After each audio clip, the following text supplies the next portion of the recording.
Hi, Andrew. How are you today? Hi, Carrie. Good morning.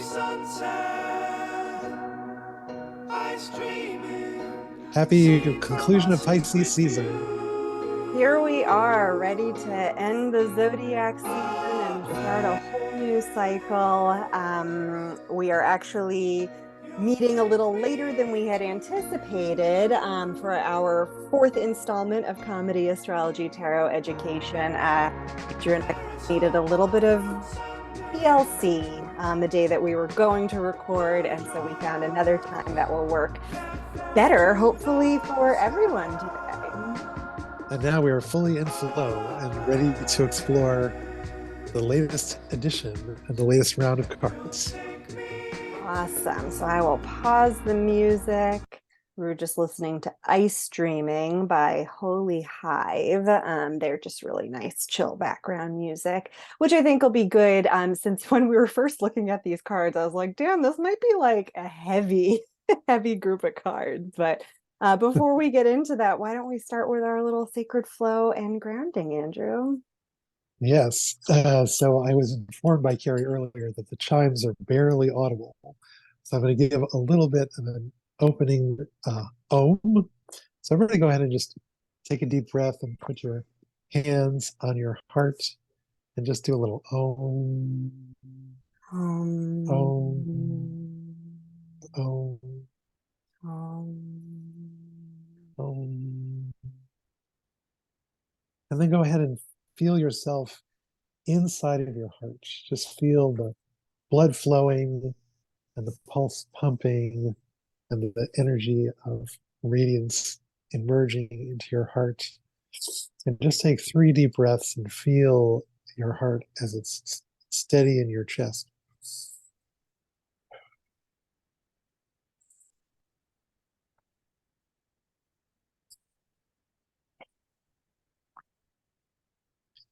And just imagine that your consciousness is rising up out of your heart and down in both directions, flowing down through your third chakra, down the spine, down through your sacrum, down through the floor, down, down, down into the center of the earth. And take 3 deep breaths as you're breathing and connecting this golden cord to the center of the earth.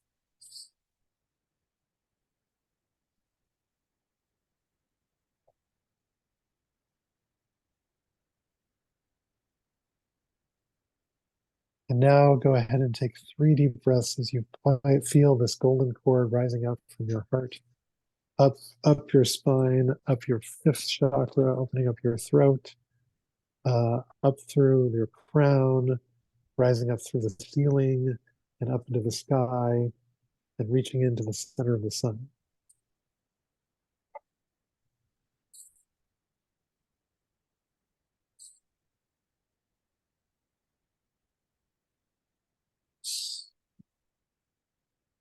And as you bring together this energy of the sun and the earth, go ahead and take 3 more deep breaths and feel your consciousness expanding to connect to every cell in your body. Feel this radiance inhabiting your body.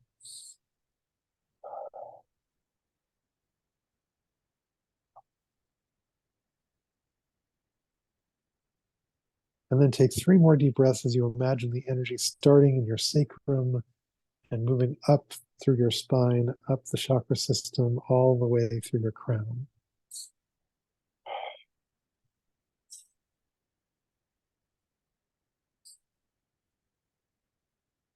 And let's close this portion with 3 more ohms.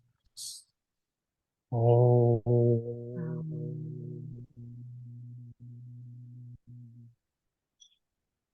Om.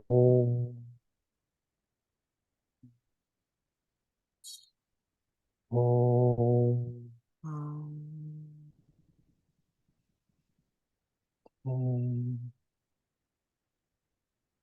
And now, as you're ready, you can welcome yourself back into the space and open your eyes and just feel the sacred community of joyous consciousness and celebration gathering together as we explore our next chapter with comedy, astrology, tarot, and education. Oh, thank you Thank for you. that. Yeah, I needed that. Just that grounding and that connection. Wonderful. So I'm looking forward to getting into the cards, and I'm going to show you which cards we're going to be handling or exploring in this edition of this sacred container. We both love comedy. We are both interested in astrology. We are both students of tarot, and we are both former educators. So, weaving these all together with this fourth edition of Kate, or Comedy Astrology Tarot Education, it feels kind of nice because we're exploring the fours, the kings, and then the fourth vertical line of the major arcana, which consists of the emperor, justice, and the moon. And then we always bring the fool card in our exploration, since we are all on this fool's journey together and are always starting from the very beginning. Even if we believe we know everything there is to know, haha, there's more to know always. So throughout our time together, we're going to be doing some embodiment practices. We're going to take some dance breaks. We're going to do some systematic understanding of the cards, and then close with a little bit more play. Anything you want to add, Andrew? We invite all of you to open your hearts, minds, and spirits to whatever messages arise. And please feel free to make comments and let us know what you think and how this is landing for you. We're inviting you to be with us on this journey as we explore the fours, the kings, and the major arcana related to them. Thank you. So I've got one deck showing all of the 12 cards we are exploring, and I've got another deck with those same cards in my hand, and Andrew is using his favorite deck, I'm assuming. Yes, I'm using the Thoth deck today. Wonderful. So the images on the screen come from the Modern Witch Tarot, and I am going to be pulling from Tarot of the Spirit, which is fun because they have a couple of different names for some of these cards. So Yes, what and we're I'm going to pulling from the Thoth deck, the Aleister Crowley deck. Wonderful. So what we're going to do is each of us is going to shuffle and then pick a card that is going to be the inspiration for an embodied scene. So we are going to become one of these cards. And as we sort of talk through or act through whatever that card means to us, the other person is going to get an opportunity to see what they saw, what they felt, and hazard a guess as to which card is being embodied. We've done this a couple of times where we haven't been correct, and that's been even more fun sometimes because it gives us a chance to kind of fine tune and tune into what the other one is doing. And it goes to show us that, like, there's not one right interpretation for anything. We all get to be learners on this journey. Exactly. So we're going to take a shot now at shuffling up our cards and choosing one for our interpretation. And I think I'm going to go first. Go for it. So here I am walking along steadily, and I'm realizing that I'm coming to the end of this journey. And as I've reached the end of this journey, I am wrapping things up. I am just taking care to pack up whatever it is that I need for the next stage and eliminate the rest and get ready for the next adventure in the next chapter. Oh my gosh, this is so lightening to be able to release all of this excess, all of this baggage that I've been carrying. Everything is getting to carefully and thoughtfully eliminate what it is that is not needed is so helpful for the next stage of my journey. Beautiful. Thank you. Um, to be honest, I have like three or four cards that I thought it could be. So my first thought was the Fool, because we're always at the beginning and the end of the journey at the same time. But then you talked about kind of thoughtfully wrapping things up. So part of me thought that that might be justice, kind of like cutting through what isn't needed anymore. Um, and I also kind of got a sense of like the Four of Wands, which is like, kind of walking on this journey and then pausing. So I might be completely off or Well, your third guess is a charm because it's oh, okay. actually the Four of Wands, which in this interpretation is called completion, and it's Venus in the sign of Aries. And in so far as we're on the brink of the Aries sign for 2023, that's emerging in the next couple of days. This is kind of right on point. So this represents the careful wrapping up of situation and moving into the next chapter of life, whatever that might be. Lovely. That's a great interpretation, and I love the timeliness of it. All right, I have got my card, and I am ready.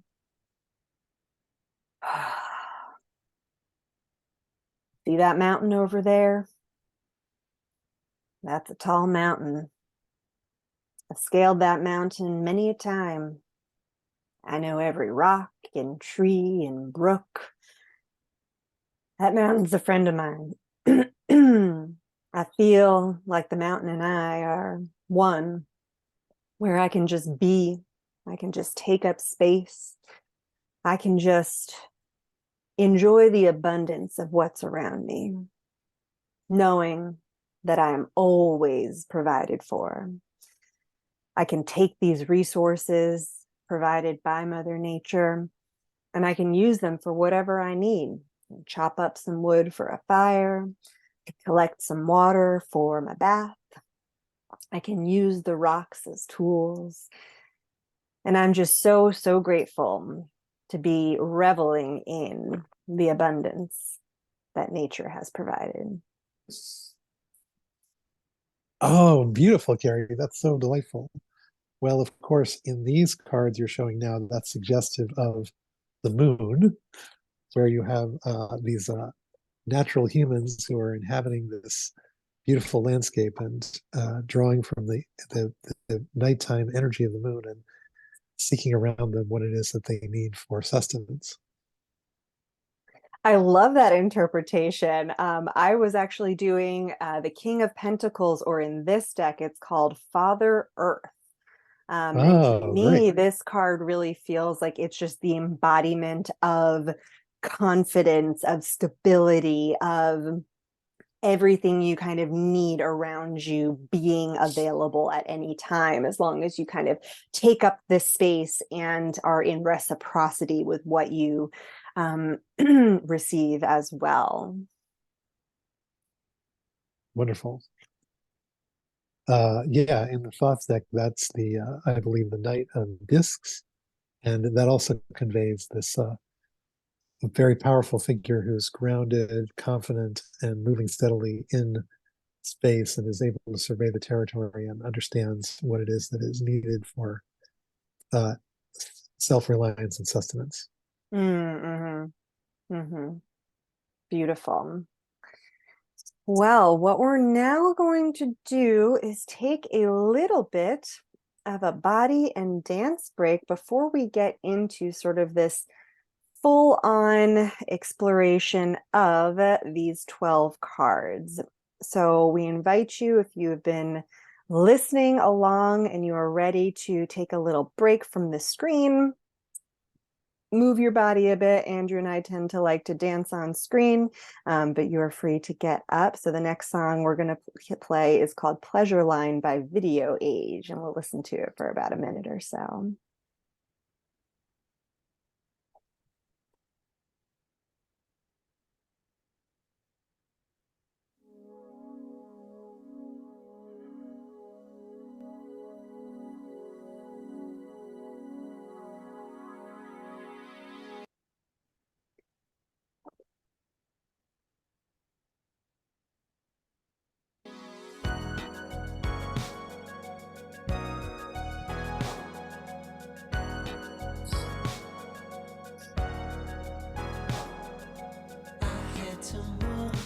Lord, I couldn't be still. Over the moon, and I'm running downhill. Nowhere to go, I was wandering free. Nothing to show. was happy to be. I let my feet carry me. That's when I found it waiting. All the pleasure lying, no time for hesitating. It could be up and alive. If you don't see me, you know where I am. Hear my heart is racing on the pleasure line.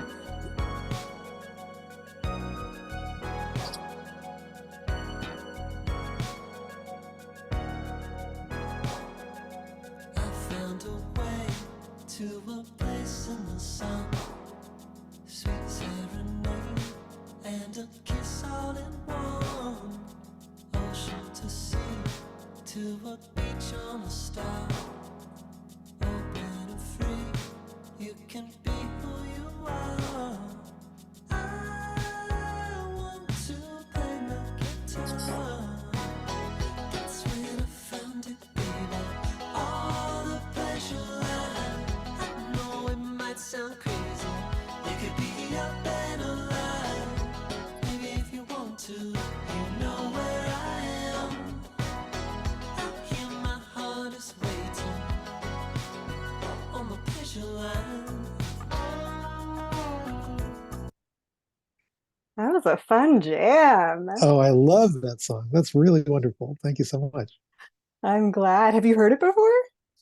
No, I haven't. Yeah, it's a good Yeah, one. maybe you could share in the chat the reference to the song so that our I friends will can for check it out. sure. And for our viewers later, I'll also have a link to the playlist and to the songs that we're listening to so we can tag them. So, all right, now that we've kind of gone through a little bit of our embodiment practice, now we're going to kind of get back up into our heads and get a little bit more cerebral about the cards. So, as I share my screen, Andrew's also going to show his Thoth deck, and I'm also going to lay on top of these cards the Tarot of the Spirit interpretations, because we can see that how different artists represent the cards will undoubtedly affect our interpretation. So it's always interesting to see multiple depictions of the same card, so that way we can kind of take what is given to us, but then form our own opinion about what we believe the card to mean. Indeed. Okay, so we're starting off with our wonderful Four of Pentacles, which has a very kind of noble bearing in the deck that you're showing, a sense of groundedness, a solidness, of having one's feet on the ground, and an ability to generate wealth and success just by being sort of steady in space. And the interpretation of the Thoth deck is quite similar. You have here the Four of Discs, which is known as power. And this represents a castle with four pillars. It's stable, solid. It has the sun in Capricorn, which is a foundational card around the manifestation of success through earth energy. So that's what we have happening here.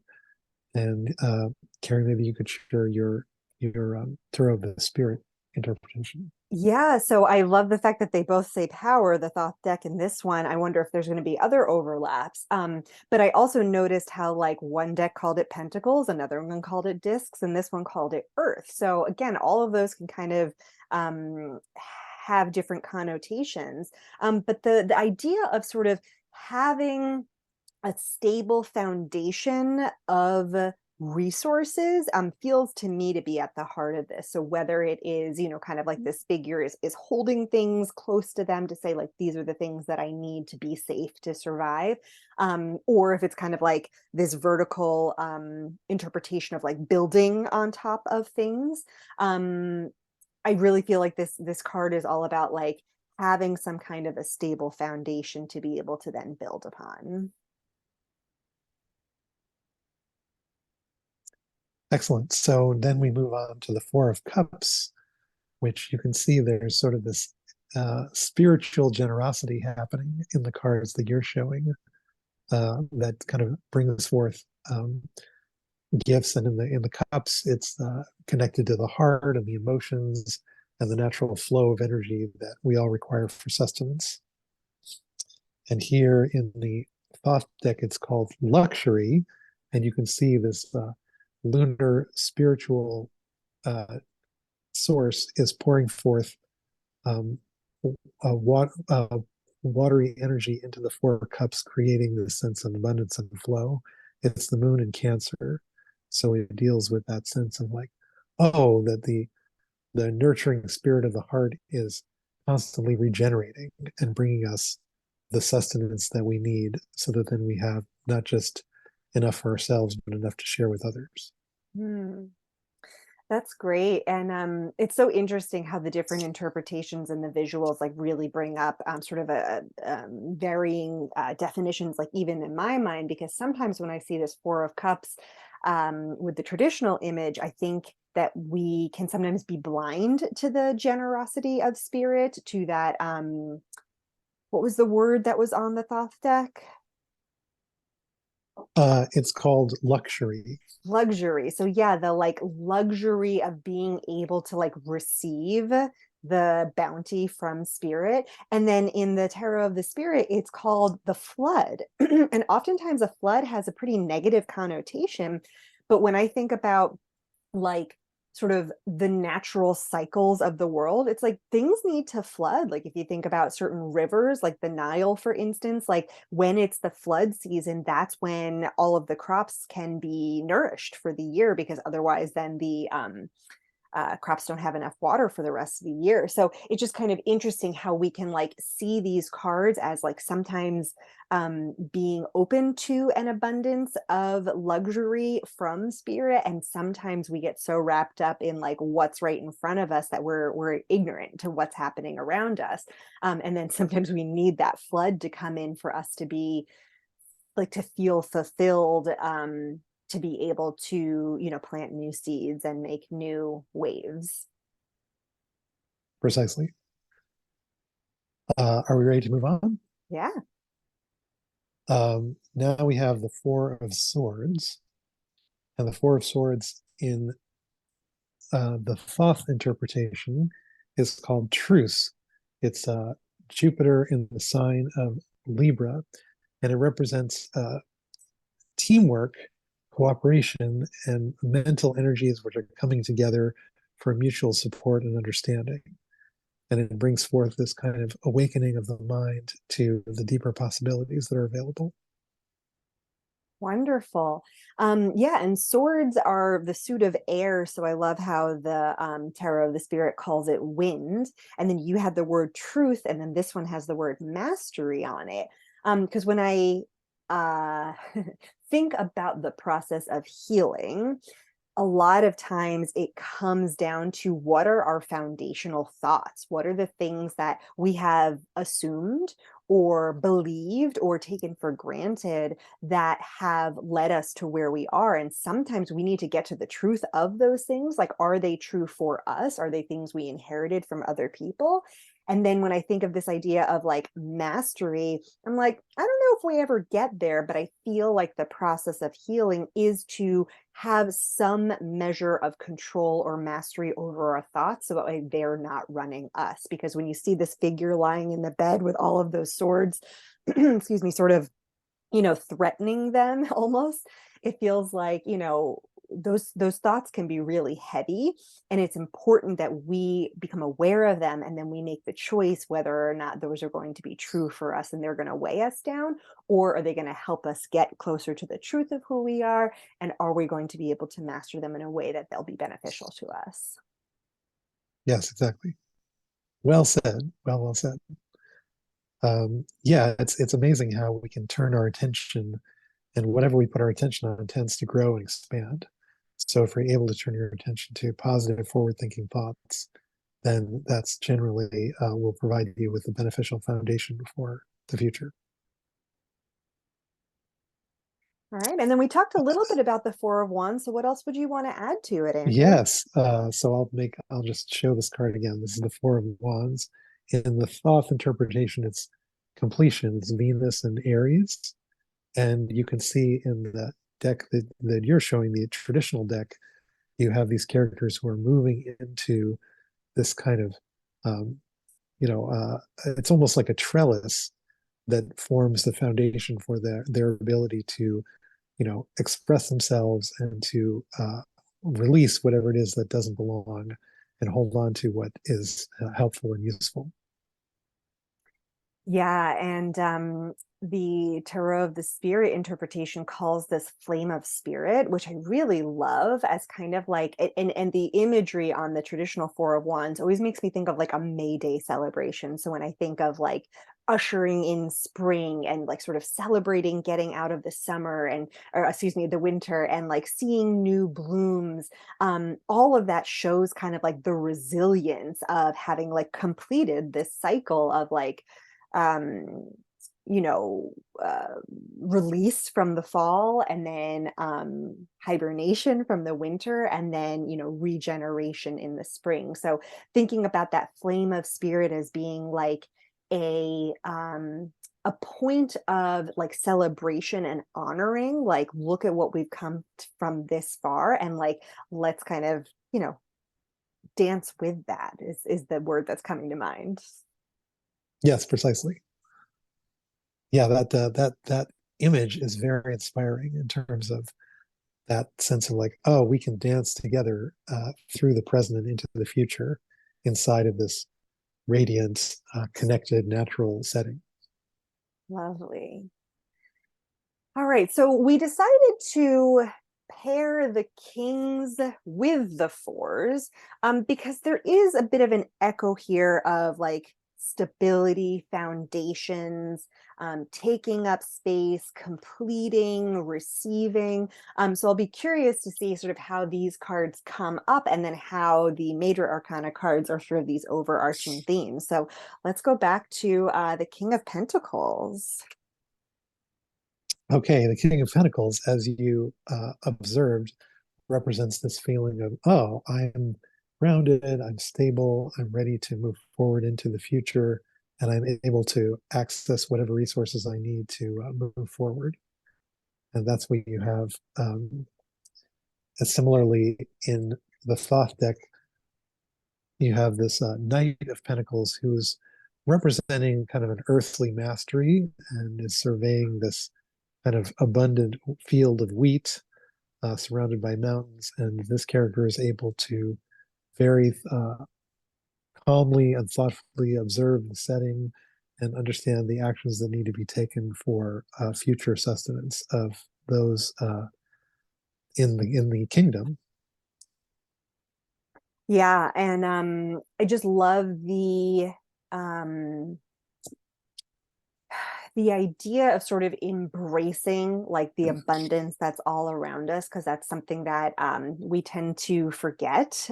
We are more trained towards scarcity, and when we actually like look at what's available, it's like, no, there's everything I need right here. It can be within, it can be in our immediate surroundings, it can be in nature as a whole. And you can kind of get this like reverence from these cards of, this Father Earth or this King of Pentacles just really feeling in awe and supported by the abundance around. Precisely. I really love that image of the Father Earth. Can you show that card a little closer to the camera so I can take a look at it? It's going to be a little, yeah, a little It's almost like this unfocused. character is bringing forth these wonderful growths from the earth, right? Yeah. And soaring them up in toward the sky. Yeah, it almost Yes. feels like Okay, they're I a see it. part of the tree trunk. Yes, yes, I love it. Thank you. Right, then we've got the Okay. King of Cups or Father Water in this deck. And the King of Cups, you can see, is bringing forth the generosity of spirit that comes from water, the sense of emotional depth and groundedness, compassion, and awareness.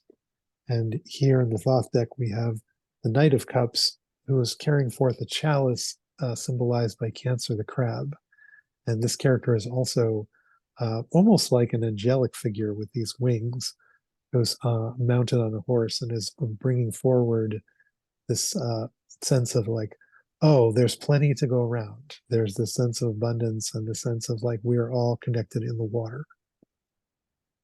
Yeah, and the father water interpretation sort of has this like horse and human like figure as a part of the waves, and so that reminds us that like we always kind of have to go with the waves of life, right?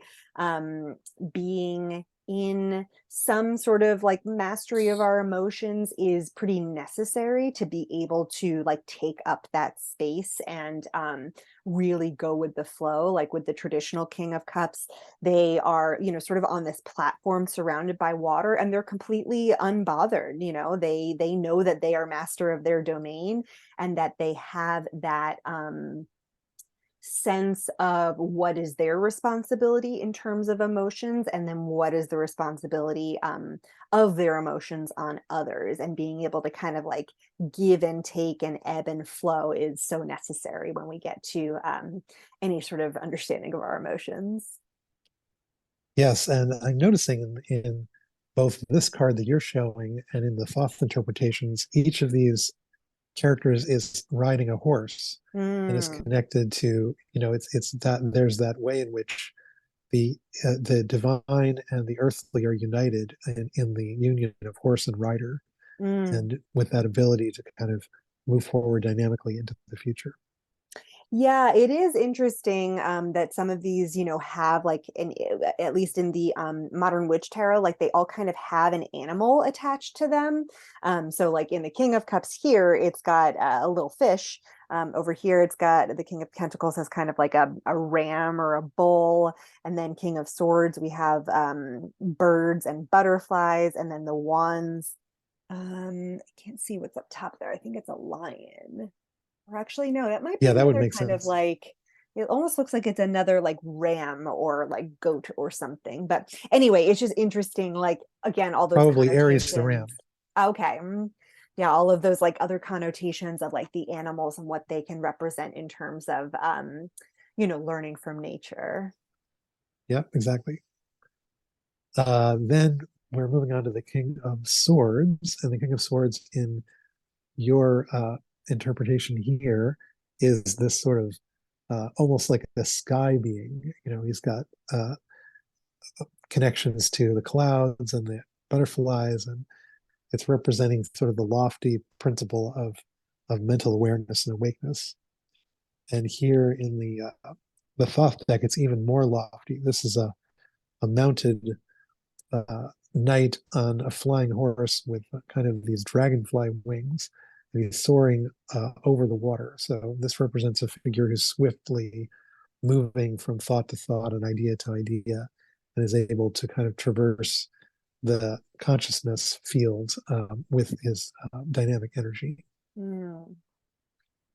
Yeah, the imagery of the butterfly is, so transformational in my mind of sort of how we have to like deconstruct our thoughts to be nothing, and kind of like go through that like goo phase and then explode out in like a new way. And this interpretation, let me see if I can bring that closer. I can't even tell really what kind of an animal this is. It almost looks like it's another horse. Which is interesting because like I always think of horses with the knights, and you've mentioned knights a couple of times, but like, with the father or the king, I always think of like, kind of being in one like space and like taking up that space. But to be a good ruler, you have to serve. And to serve, you have to be Yes. able to travel around, you have to be able to take in the thoughts of other people and move like the wind to make things change in a way that's going to be, beneficial to your entire kingdom, as opposed to just beneficial for those in power. Yes, exactly. So that's that. Could you also show that wind character a little bit closer to the screen so I can see it?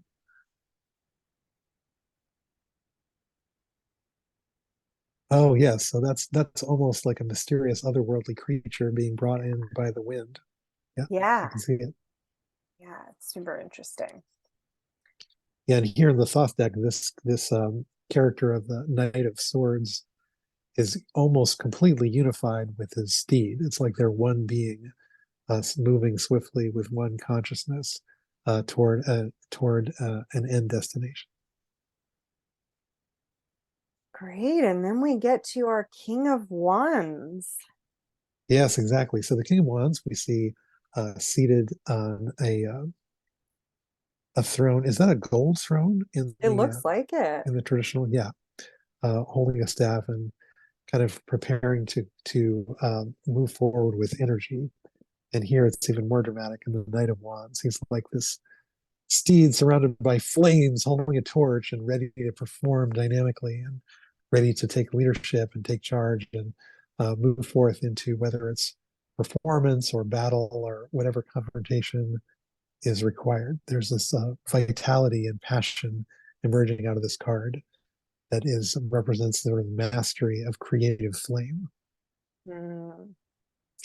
Yeah, and I find it interesting. Again, we talked about like animal interpretations, but then I'm also looking at like where each of the kings is looking in the card. So like, the King of Swords is looking directly at the reader or the card, whoever's holding the card. And then you've got both the King of Cups and the King of Wands kind of looking like to the side, the King of Pentacles looking down a little bit.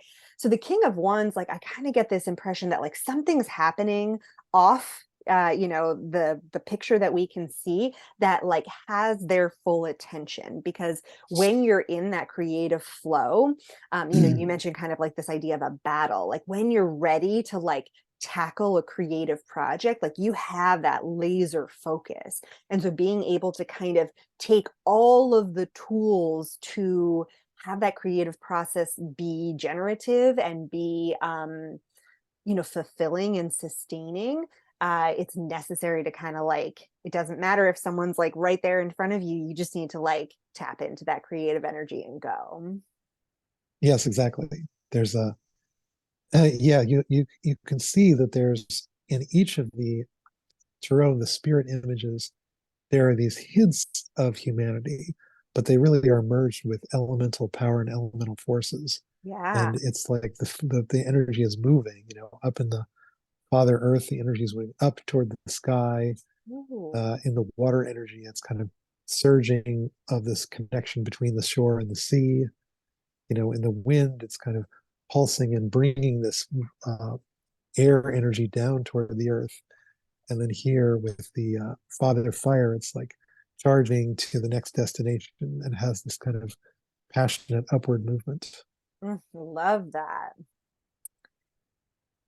Oh, well, now I'm very curious what's going to come out as we talk about this fourth vertical line of the major arcana, because we've kind of already alluded to, power and stability and, kind of taking stock on a journey and ideas of like mastery. And so then we have these overarching themes of the major arcana that part of me feels like are in conflict with one another, and the other part of me is like, oh no, I feel like they make perfect sense. So let's dive in with the Fool to begin with.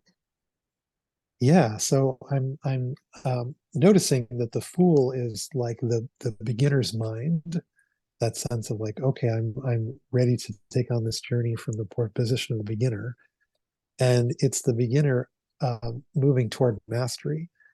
And as I'm observing this, I'm noticing that the four cards represent a level of mastery of each of the four elements on the personal level, Mm. and the kings represent kind of the interpersonal level of community and tribe. Oh, And that's on the trump lovely. cards, we have the transpersonal. It's like we can see how this mastery goes toward mastery of the entire collective. Oh, very cool. I love that. Um, yeah. And we've already talked about the Fool, so we don't need to spend too much time, but we've got, the traditional interpretation that's listed, or that I had laid down there. And then this is the tarot of the spirit, which instead of a dog, it has like a wolf like, looking creature, which feels like it's a little bit more attuned to the moon, which to me is a little bit more wild, which we'll tap into in a minute. And I Yes. also love how like the background of this is very like ethereal. Like it almost looks like they could be floating in space. They could be Yes. like flying by the moon. They could be, it almost reminds me of like a Puck like character Yes.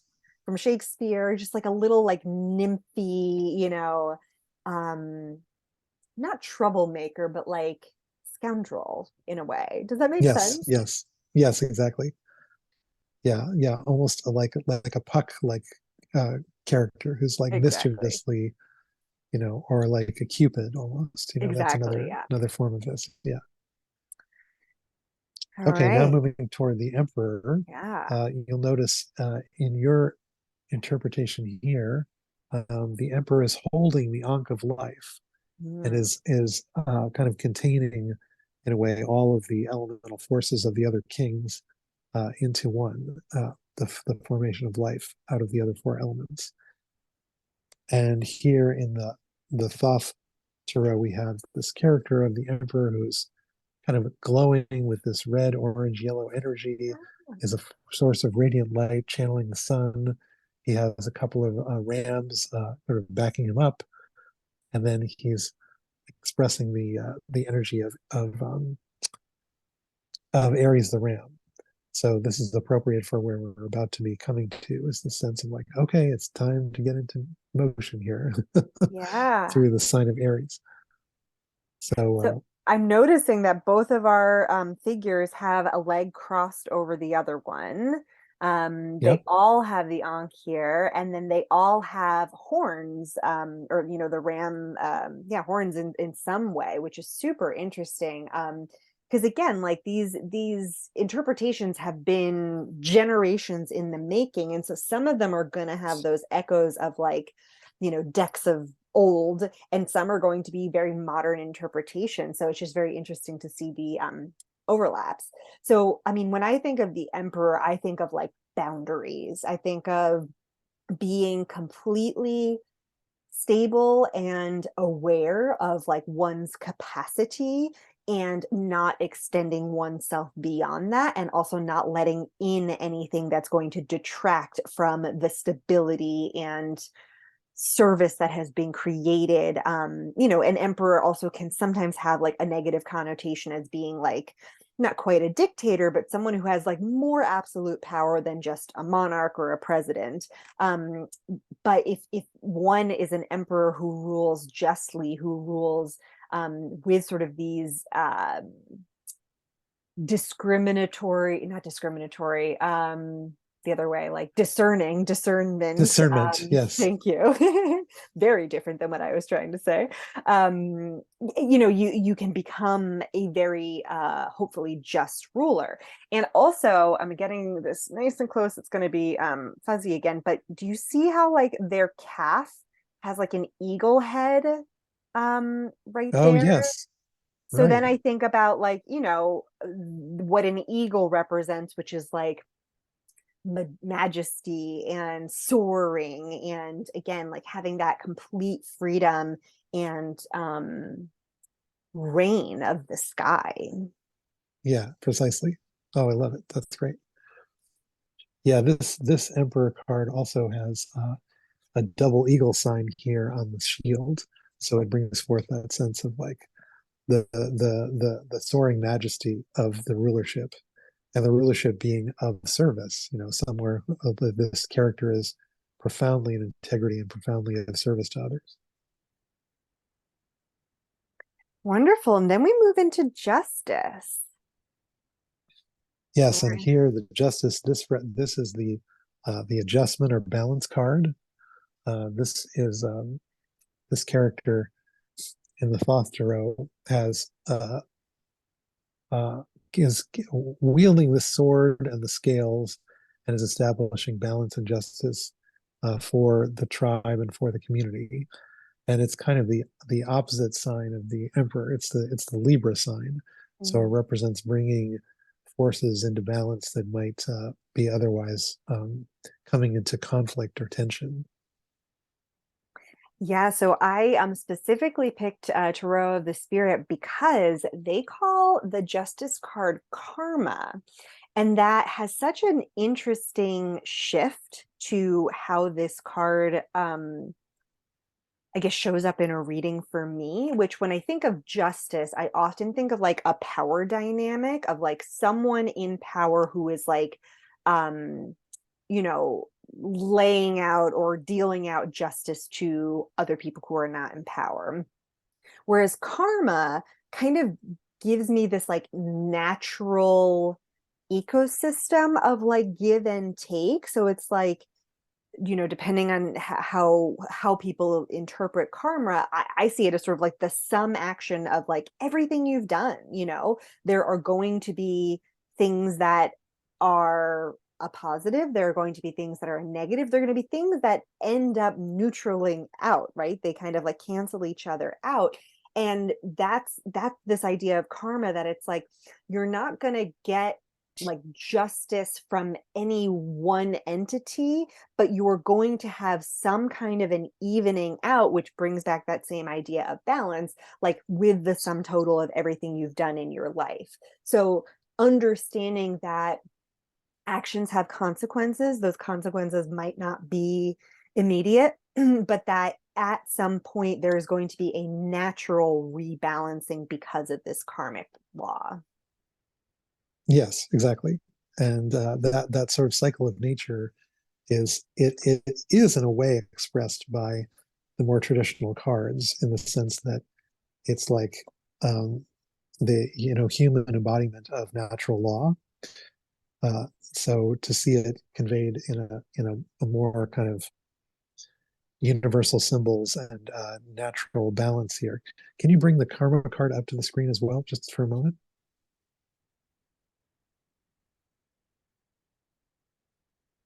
Yeah, so you can see how all of these forces are kind of moving together in a balanced ecosystem. Yeah, it almost gives me the impression of like a spinning top, like everything's just Yes. kind of like in motion, and at some point something's gonna, fall out. At some point something else is gonna come in, and it just is gonna keep on spinning. Yeah, exactly.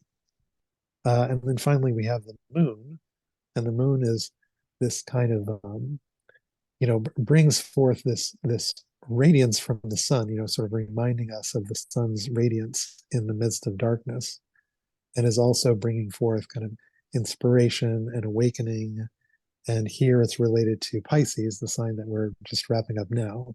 In the Thoth deck, it represents sort of what's like hidden behind the veils and the shadows.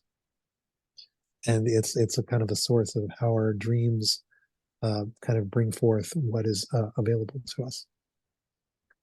I love that reminder that the light from the moon is actually coming from the sun. So it's that kind of like you're never without light. It's always being reflected on what you're doing. And this traditional image with these two naked figures who are like, out wild dancing beneath the moonlight, and yet are covered, like their faces are covered.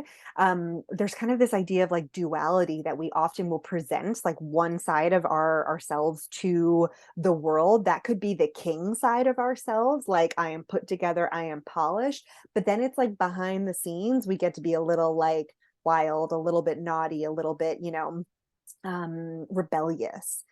Because when I first saw these cards, I was like, this feels like it's like heavy, like we're talking about justice, we're talking about emperors and kings.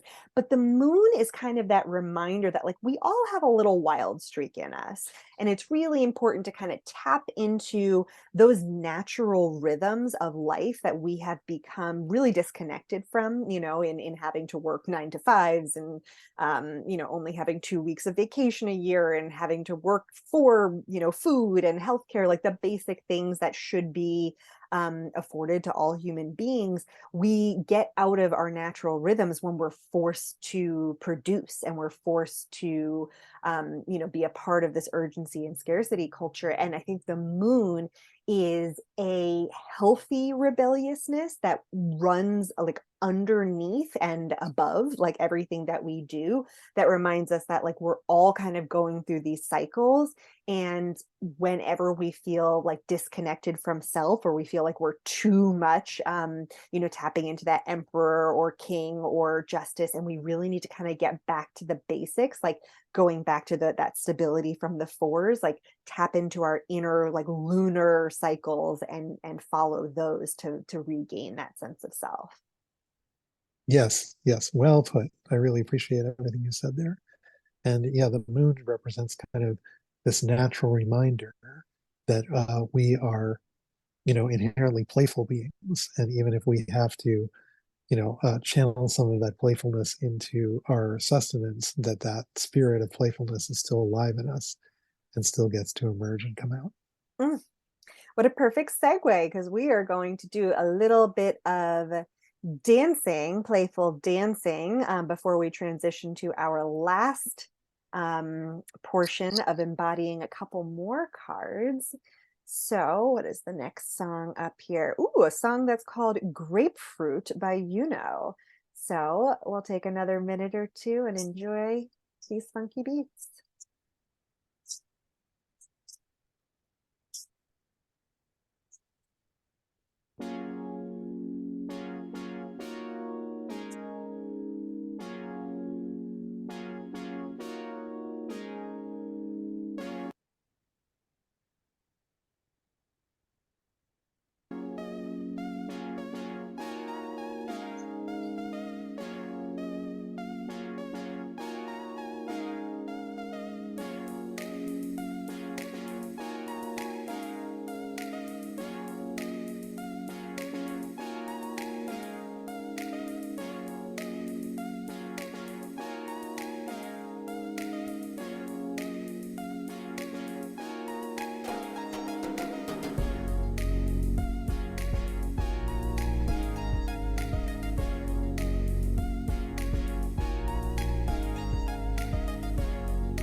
Sometimes you want to give it up.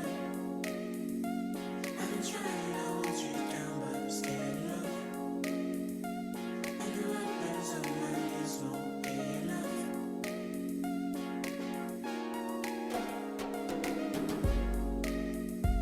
I'll lay you down and feed you golden spring. I can build a whole new store that lasts in the end. But the party place is like you're meant to be nothing.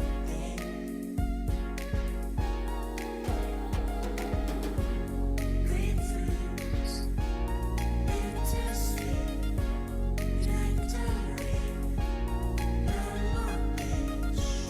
Grapefruit, bittersweet, Tiffany, nectarine.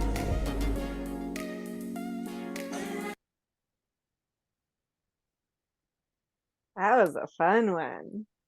Oh, I love that track. That's really stunning. Awesome. Awesome. All right, so we are going to tap back into our wild selves, and we are going to embody two more cards. So we got a chance to do this without sort of those logical interpretations to, I guess, base things off of.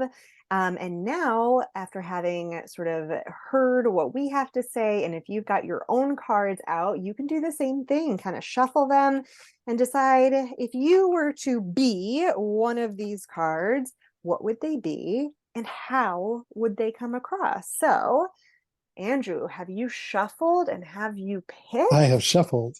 I am picked. I am ready. All right, go for it. We will rock you.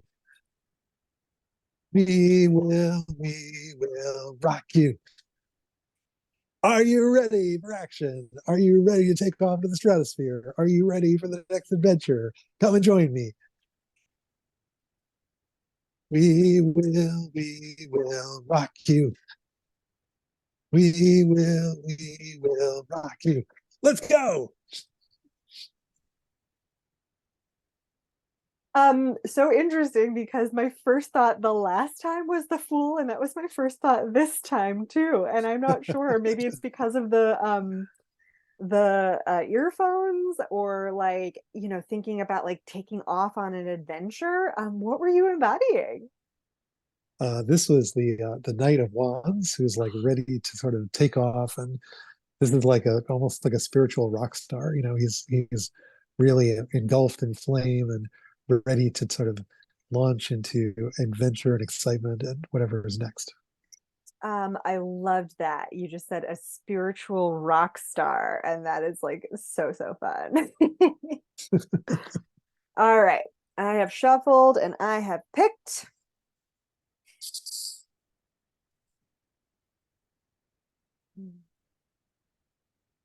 Yes, yes. I've signed the documents, I've signed the decree. Everyone knows that I am a just ruler who will embody all of the strengths of myself and my domain. My sense of what is right and what is good comes from my absolute power in having channeled what God's will is for this iteration of my time here on Earth. I know that some say that I am stubborn and that I will not budge from the things that I believe to be correct, but I know that I have the power of the sky behind me. I know that I will soar with success as my domain expands and we are able to grow our power and our domain throughout the lens. Ooh, great. Well, that's certainly speaking to the energy of, the kings and the emperor. And, I'm inclined to say the emperor, although it could be the king of swords that you're describing as well. Good hunch. It was the emperor, and I do understand totally why you would say king of swords. But I really just feel like this is yeah, just kind of like that absolute, like I do what I need to do and there are no ifs, ands, or buts about it. So all of these levels of cards, as I mentioned earlier, are related to mastery. So if you're interested in working on the process of mastery, then consider bringing these cards into your meditation practice, into your kind of rhythmic embodiment of life, into whatever it is that calls your spirit forth, and that you might find that these are helpful, inspiring on that pathway. Absolutely. And, we're continuing this journey of exploring these cards. So if you're watching this in the vein of or around the time of mid-March 2023, we invite you to join us on March 24th, where we're going to be exploring the fives and the pages of the minor arcana, as well as the fifth vertical line of the major, which includes the Hierophant, the Hanged or Tethered One, and the Sun. So it's always fun to get together and play with the two of us. We have had a very successful first session where we got to play with two individuals who wanted to explore the aces and the eights, as well as the first vertical line. And we just want to keep going and keep learning together. So if you've made it this far in the video, I'm going to ask that you type in the comment section Napoleon, because he is the most famous emperor I can think of. And that'll just let us know that you watched to the end. So even if you're watching this in 5, 10, 15, 20 years from now, and something here landed with you and you watched to this point, we would love to hear how it landed with you. And if you are watching this in the present day, then please come and study with us. We are going to put the links to everything below, so that way you can play and learn alongside. We are so happy to have you joining us. Thanks for tuning in, and we look forward to our next exploration on the 24th. Wonderful. And let's do a little closing. I know that I almost forgot that. Yes. Yeah, So exactly. let's Okay, settle so in. once again, put your hands on your heart, and we're going to embrace our spirit with 3 ohms. Om. Oh, Om. um, Om. Now bring your consciousness up from your heart into the sky and notice the movement of your spirit as it moves up through your 5th chakra, your 6th and 7th chakras, up into the center of the sun, and feel that connectedness. Go ahead and breathe deeply 3 times.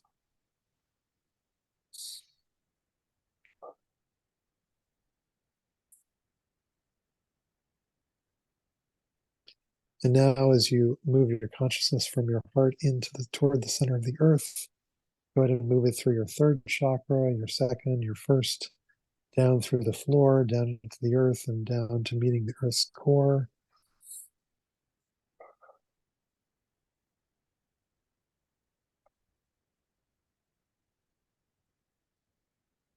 And then feel that golden cord binding all of heaven and earth together inside of your spirit and soul as it's expressed in your physicality and your body. Go ahead and take 3 more ohms.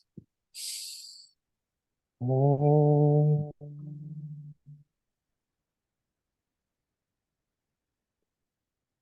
Om. Om.